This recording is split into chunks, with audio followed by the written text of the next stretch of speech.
So we made it to the end. This is the last section for this chapter. And like I mentioned before, we're moving into Le Chatelier's principle, which tells us once a system reaches equilibrium, any disruption to the system will cause the equilibrium to shift to the left or to the right to reestablish equilibrium. So a system in equilibrium will do whatever it needs to do to reach equilibrium again if it's affected. What things can affect equilibrium? Changes in concentrations, changes in volume, changes in pressure, or changes in temperature. So once more, the Chatelier principle tells us if a system at equilibrium is disturbed by a change in temperature, pressure, or the concentration of the components, and I mentioned volume also, so by changing the volume, you changing the pressure, the system will shift its equilibrium position so as to counteract the effect of the disturbance until it reaches equilibrium again. So let's see how that works. Let's do this problem. Consider the reaction at equilibrium. So this reaction is already at equilibrium. So if we cause any disruption to this equilibrium, it will shift either to the left or to the right toward the reactants or toward the products to reach equilibrium again. So let's predict. Let's predict whether the reaction shifts left or right or remains unchanged once we cause the following disturbance. COCl2 is added to the reaction mixture. So we are adding more of this. So that means this size is gonna increase. So it's gonna get out of equilibrium. So that's the disturbance. You increase that size. So what nature is gonna do is gonna try to bring it down back again. So it's gonna try to bring it down back again by bringing the concentration down. How can it bring the concentration down? It's gonna favor that direction. So for every mole of this that we add, it's gonna go that way to destroy it. So this disturbance is gonna make the equilibrium favor the products. It's gonna shift left. So once more,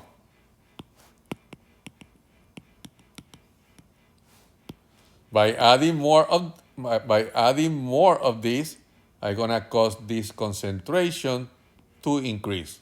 That means we just destroy the equilibrium because we changed the concentration that was at equilibrium. So the only way to bring it back down to equilibrium is by bringing the concentration down.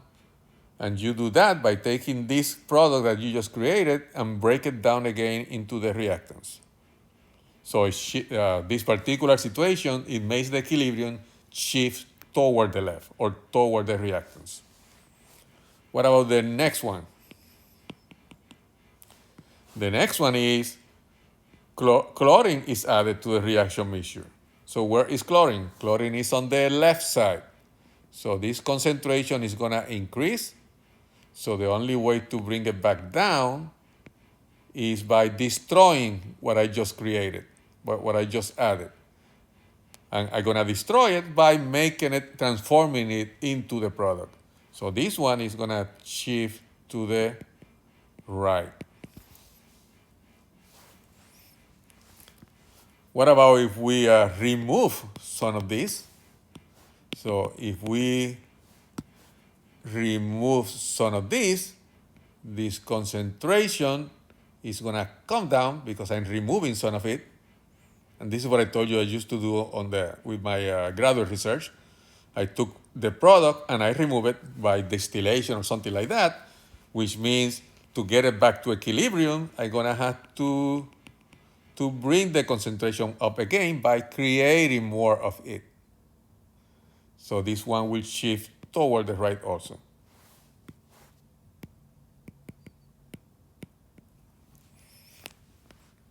So it's as simple as seeing, based on what I'm doing, am I creating more product or more reactant? Excuse me. If I am creating more product and therefore destroying the equilibrium, I'm gonna have to destroy what I just created by going back to the reactants. If I add more of the reactants, then I have too much. I just destroyed the equilibrium, so I'm gonna have to immediately make that into product to bring it down back again into the equilibrium dynamics. So let's try something different. So what happens to this equilibrium when I increase the volume? If I increase the volume, what happens with any system, gas and gas, PV equals nRT. If I increase the volume,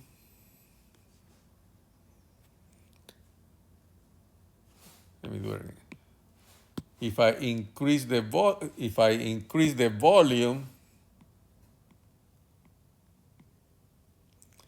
that means the pressure we have will decrease. Boyle's law, right? Remember Boyle's law from Chem 1411? For gases, if I increase the volume, the pressure decreases. So how am I affecting the equilibrium here? I am increasing the pressure of the system. So to bring it back to equilibrium, I'm gonna have to bring the pressure down. How can I do that? How can I bring the pressure down on a equilibrium like this? Well, remember PV equals nRT, right? If I increase the volume, the pressure will decrease. So I have to increase the pressure. So if I increase the moles, right? The bigger the moles is, the bigger the pressure is going to be. Remember, gases, the more particles you have, the more pressure you're going to have because there's more particles hitting the walls. So the only way I can do that is by looking at the stoichiometry. For every 1 mole of this, I have 2 of this. So if I want to increase the pressure to counteract the increase on volume, I'm going to have to produce more product because that's where the particles are the most. And that will increase the pressure. So with equilibrium, there's nothing I can do with the volume itself, but I have to be thinking about how the pressure is affected by the volume. Because notice the relationship that we have here. It was temperature, pressure, and concentration. It didn't mention the volume.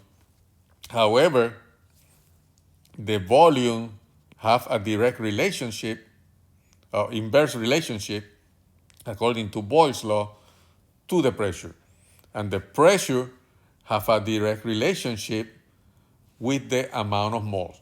So if I increase the amount of moles, the pressure will increase, and that will counterbalance the increase in volume.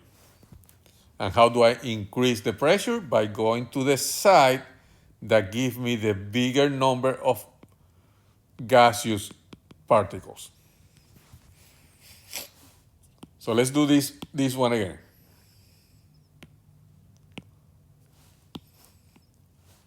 So we have increase in volume. Increase in volume, according to the Boyle's law, causes a decrease in pressure. So to bring the pressure back again, I'm going to have to go to the side that produces the more moles. There's 1 over here, 2 over there. So I'm going to go this way. So this one is going to turn to the right or to the products. What about the next one? The next one is the volume is decreased. So according to the Boyle's law, if the volume decreases, the pressure increases. So I'm going to have to bring it back down, always the contrary, to reach equilibrium again. There's 2 moles of gas over here. There's two moles of gas over here, plus 1 mole of gas over here. So 3 moles on the right side, 2 moles on the left side. I want to bring the pressure down, so I'm gonna go to the side that gives me the least amount of moles. So this one is gonna favor the left. What about the next one? The volume once more is decreased. According to the Boyle's law, if you decrease the volume, the pressure increases. So to bring it back down to equilibrium, I'm gonna have to decrease the pressure, which means I'm gonna have to decrease the moles. This one, we have 1, 1, and 1. So this one have 2 moles of gas on the left side and 2 moles of gas on the right side. So how do we do that? The volume is decreased. The amount of moles is the same on both sides. So in this case, there's no effect. On this case, the pressure have no effect because it doesn't matter which way you go, you still have the same amount of moles. And we know that the masses are not going to be an effect because everything is at the same temperature.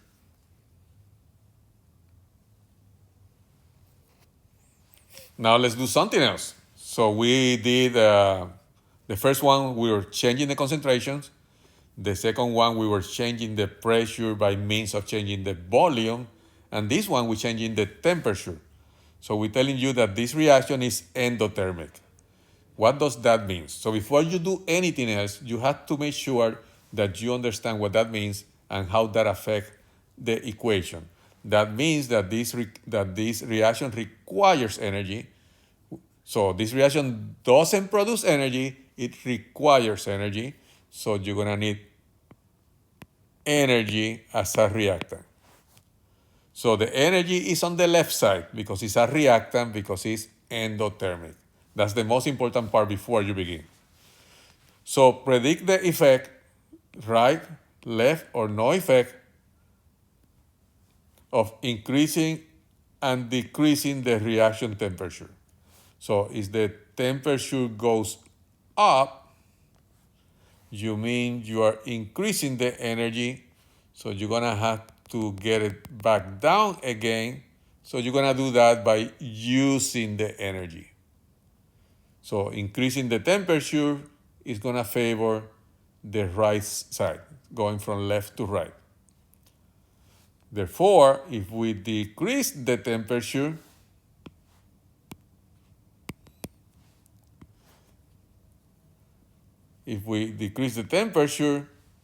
that means that the energy is gonna go down because you put it on ice or something like that, which to reach equilibrium again, we're gonna have to bring it back up. That means that we're gonna have to produce energy. So this will favor the left side. How does the value of the equilibrium constant depend on temperature? Well, really easy, remember. The equilibrium is nothing more than the rate of the forward reaction being equal to the rate of the reverse reaction. And the rate of the reaction is based on the factor that affects the rate. So when the molecules collide, the more they collide, the more reaction you will have. So that affects how fast the rate happens, and therefore affects the equilibrium constant. And molecules colliding means that they're moving faster, therefore directly related with temperature. The higher the temperature, the faster the molecules move, the faster they reach equilibrium. So with this, we have just covered how does the Le Chatelier principle applies when you change concentration? How does the Le Chatelier principle apply when you're changing pressure by means of changing the volume? And how does it apply when you're changing the temperature? So whatever goes up, you're gonna have to bring it back down.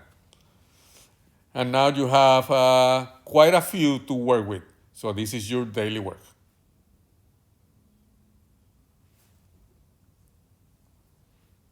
And with that, we just, at least you are introduced into the Le Chatelier's principle. You know all the resources you have to fine tune this. Tutorial videos, explanation in Alex. The textbook is awesome on this, going step by step. You can listen to this recording again, or you can come to my office or the Science Learning Center. And you also have the 24/7 tutorial services. And with that, we are done with this chapter. We have come to the end of chapter 16. Real quick, we just covered a few seconds ago what equilibrium was in relation to the rates. You know how to write the equilibrium expression. You have done it a lot by now. You know the difference between K being bigger than 1 or being smaller than 1. You know what that means now. You know how to manipulate the equilibriums. If you have an equilibrium constant and you flip it, the value it becomes the reciprocal. If you have an equilibrium constant for an equation and you multiply by 3, then you have to cube the value and so on. If you combine several reactions, you're going to have to multiply all the Kc's or Kp values.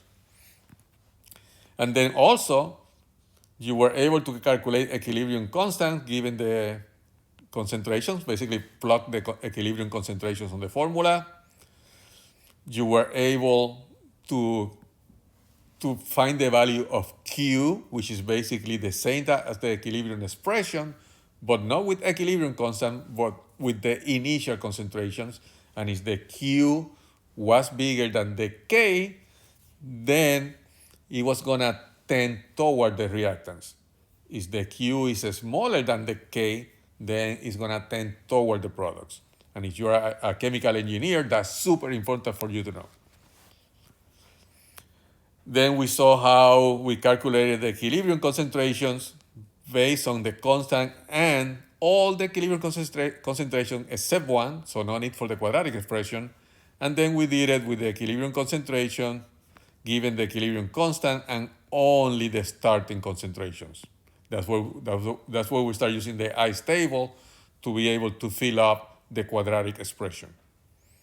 And we close up the chapter by discussing the Le Chatelier's principle, which I told you have real-life application when you're trying to force a reaction to happen that doesn't want to happen. It's a powerful technique on the production of chemicals. And with that said, that's all, folks. This is the end. So until next, continue working on everything. See you on the workshop on Monday or Wednesday, depending on what section you are. So see you later. Have a great weekend.